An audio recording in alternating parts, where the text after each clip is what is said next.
Train passengers travelling between Johannesburg and Randfontein are advised to make alternative transport arrangements this morning. The trains operating along this route have been suspended as investigations commence to determine the cause of last night's collision involving two trains. One person, we're told, was killed and 5 others injured after a Premier Class passenger train collided with a stationary goods train between Roodepoort and Horizon station west of Johannesburg. Let me bring in Nosipho Mncube.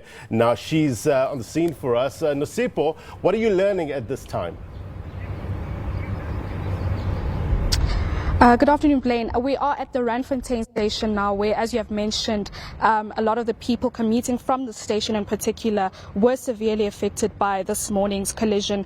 I understand that 19 trains leave from the station going into the city, and so thousands of people commute from the station. I'm told during peak time, which is between 4 a.m.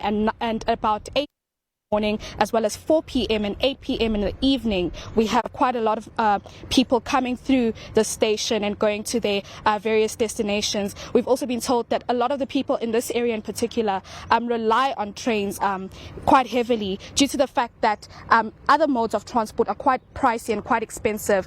So a lot of them rely on trains and end up using, their monthly tag or filling up their monthly tag in order to ensure that they will be commuting with the train. So those people that have filled up their monthly tag are having paid for that tag already and now having to use another mode of transport. For example, I've seen quite a lot of taxi ranks around the train stations actually that we've visited and tried to find people to speak to us about the closure of this train station. They have closed the gates here, so no one is coming in or out of the train station until further notice. As I spoke to the process spokesperson earlier on today, she says she cannot determine to us how soon they will be able to fix or to clear up the scene there that we saw where the collision took place, and also how soon they'll be able to fix everything and bring everything back to normal. So we were hoping to speak to some commuters here that are affected, but we are told that during this time there's only a handful of people that actually come here to commute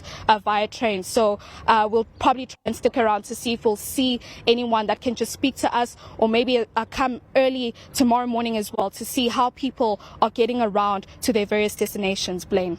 At this stage, I fully understand that it's hard to give us an exact cause of the investigations or the collision with regards to these two trains. But what are you learning in terms of preliminary investigations? What is process saying?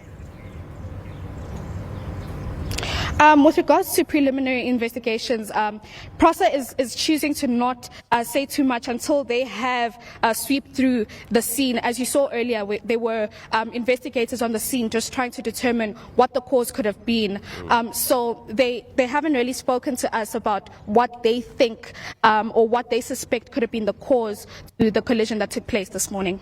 So we have one fatality, a number of injuries. Do we have an update with regards to those that have been injured?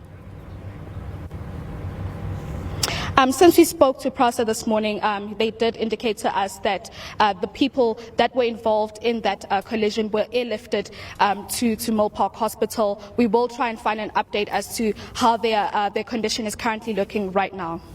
Nosipho, stay on the story. Come back to us with regard to any further development. We'll get you on air and get the viewers the very latest. Appreciate your reporting. Nosipho Mncube there.